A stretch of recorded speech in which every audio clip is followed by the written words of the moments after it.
Hi everyone, कैसे आप सब लोग। आई होप बहुत अच्छे होंगे, अपना रिसर्च बहुत अच्छे से करे होंगे। सो वन मोर थिंग जो हम फार्मा सेक्टर के बारे में डिस्कस करेंगे, एक और इम्पॉर्टेंट चीज़ आज मैं आपको समझाने वाली हूँ, that is your chiral intermediates. पहले हम लोग कायरल मॉलिक्यूल को समझेंगे, शॉर्ट में मैं आपको समझाऊंगी। It is very depth chemistry, but हम उसमें नहीं जाएंगे।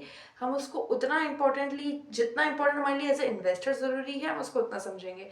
And if you are really interested about chemistry, तो आप थोड़ा सा रिसर्च कर सकते हैं। And I am not a chemistry holic, so मैं आपको एकदम अच्छी तरीके से ईजिली समझा दूंगी। सो कायरल इमीडिएट्स के इंटरमीडिएट्स के बारे में मुझे रिसेंटली पता चला। And chiral intermediates are actually really important. ये एक नया और बहुत ही एडवांस और कॉम्प्लेक्स एक सेगमेंट है, केमिकल सेगमेंट है इंटरमीडिएट्स का, या एक फार्मा इंडस्ट्री का आप मान लो। राइट, सो जिसके बारे में आज हम बात करने वाले हैं। सो कायरल एंड अकायरल, ये चीज़ पहले मैं आपको क्लियर कर देती हूँ। जब एक मॉलिक्यूल बनता है, जब हम एटम से मिलकर एक मॉलिक्यूल बनाते हैं, सो मॉलिक्यूल का जो स्ट्रक्चर है अगर सेम है, मॉलिक्यूल यूजुअली दो स्ट्रक्चर्स में डिवाइडेड होता है। अगर दोनों स्ट्रक्चर एक ही है, यानी कि ये जो स्ट्रक्चर है और ये जो स्ट्रक्चर है सेम है, तो उसको अकायरल इंटरमीडिएट बोला जाता है। एंड जब दोनों अलग हो, कि ये स्ट्रक्चर अलग है ये स्ट्रक्चर अलग है, सो उसे बोला जाता है कायरल। अब कायरल का डिमांड इतना क्यों है, सो वो चीज़ देख लेते हैं। वैसे तो कायरल मैंने आपको समझा दिया है, and let me have an again. Okay, so आपको कई जगह मिरर का एग्जाम्पल भी से भी समझाया जाएगा कई जगह पे, तो मैं आपको एक बार वो भी समझा देती हूँ। इट्स लाइक कि कोई चीज़ अगर मैंने रखी, अगर इसकी सेम इमेज मिरर में यहाँ बन रही है, सो दैट मीन्स कि ये अकायरल है। सेम बन रहा है, that means it's achiral. But अगर मैं मेरा राइट हैंड लूँ और मेरा लेफ्ट हैंड लूँ, दोनों की इमेज शायद एक बन सकती है, लेकिन जब दोनों को मैं ओवरलैप कर रही हूँ, they both are not same. The shape is same but they both are not same. Right, जिसकी वजह से ये हो जाते हैं हमारे कायरल, यानी कि दोनों अलग अलग है same shape, structure, everything is same, but both are different. Right, so that is your chiral. अब कायरल का इतना डिमांड क्यों है, थोड़ा सा वो देख लेते हैं। इसका डिमांड इसलिए इतना है क्योंकि जब एक स्ट्रक्चर की मेडिसिन होती है, वो कभी कभी यूजलेस हो सकती है, या फिर मतलब एक ही स्ट्रक्चर उसमें से काम करे, दूसरा स्ट्रक्चर तो यूजलेस हो सकता है, या फिर उसका कोई साइड इफेक्ट हो सकता है। सो यूजुअली साइंटिस्ट ने इसको क्या किया, उन्होंने इसको कायरल में कन्वर्ट किया, यानी कि दूसरा जो स्ट्रक्चर है मॉलिक्यूल का, वो पहले स्ट्रक्चर से थोड़ा डिफरेंट होगा। एंड उसका रीज़न ये है कि हमारा जो एम है बॉडी का, बॉडी की जो भी बीमारी है, जो कुछ भी प्रॉब्लम है, उसको प्रिसाइजली और ज़्यादा करेक्ट तरीके से ठीक करने का। राइट, जिसकी वजह से आपके दोनों स्ट्रक्चर्स काम करें। एंड ये आपका मेजर कंसेप्ट है कायरल का।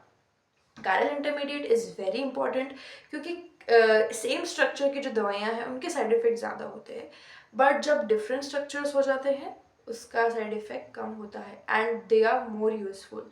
सो अगर आप बात करोगे कायरल का यूज़ कहाँ होता है फार्मा इंडस्ट्री में, पहले ये देख लेते हैं। सो मेजरली आपके ब्रेन से रिलेटेड डिजीजेस में होता है, HIV के ड्रग्स में इसका यूज़ होता है, प्रोस्टेट कैंसर के मेडिसिन में इसका यूज़ होता है, एंड कैंसर को सपोर्ट करने वाली मेडिसिन में इसका यूज़ होता है। सो अगर आप देखोगे तो मेजरली जो बड़ी बड़ी प्रॉब्लम्स हमारी बॉडी की, जो बड़े बड़े डिजीजेस है उसके ही अंदर इसका यूज़ हो रहा है। सो अभी आपको समझ में आ गया कि how important it is.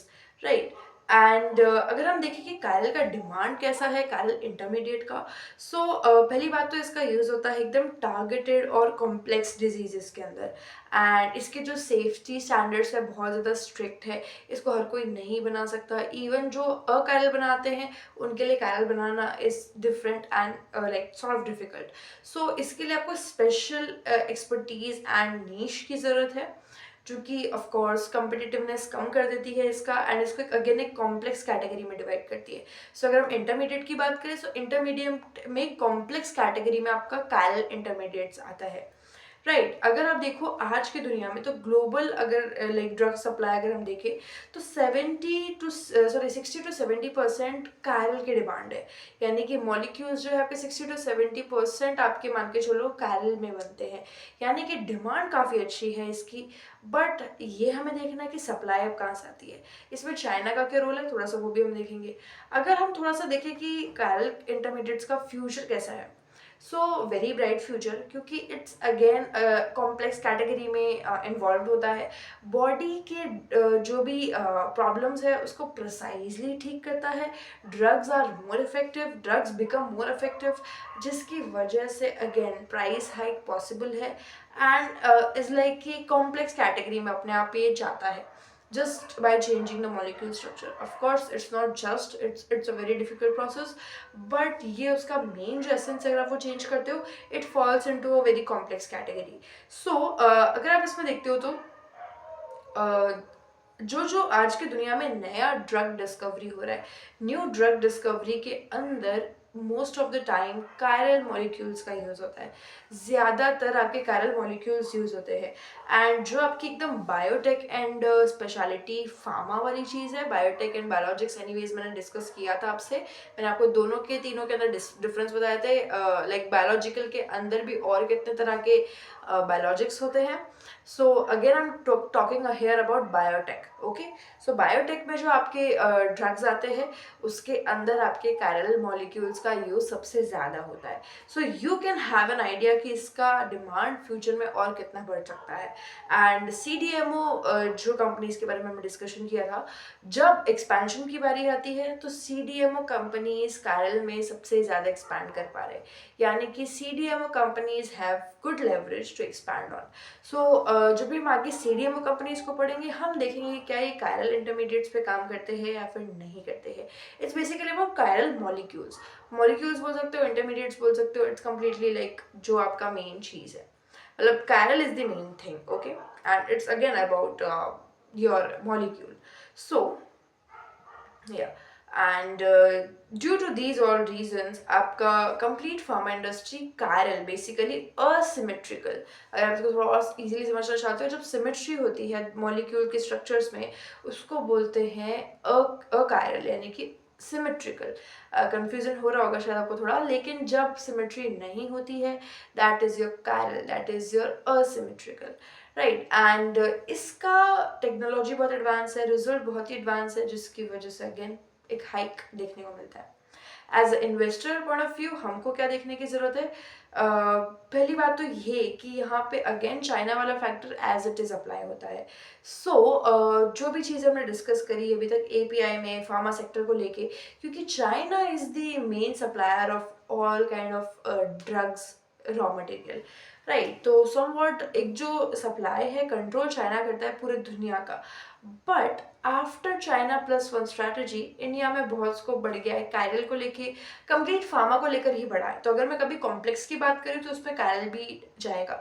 Again complex से बहुत सारी चीज़ें हो सकती है, मुझे ऐसा लगता है कि अभी बहुत सारी चीज़ें मैं फार्मा के बारे में पढ़नी बाकी है।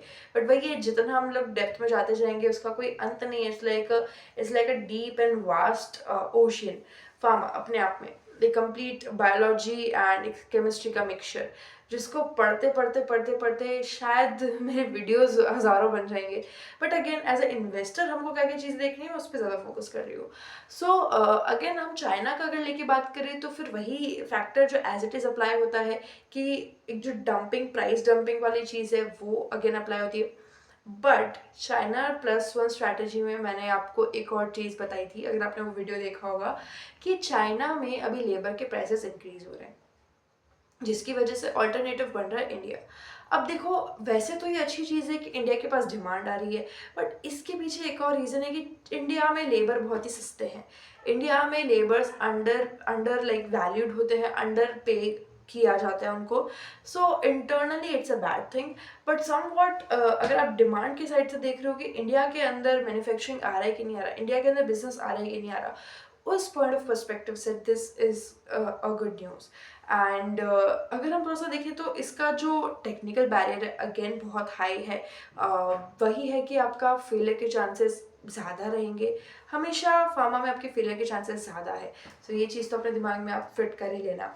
एंड कंपटीशन थोड़ा सा रिलेटिवली कम हो जाएगा, क्योंकि जहाँ 100 में से मान के चलो 50 कंपनीज अगर कायरल बना रही है, बाकी अकायरल बना रही है, तो अगेन आपका कंपटीशन वैसे ही कम हो जाता है।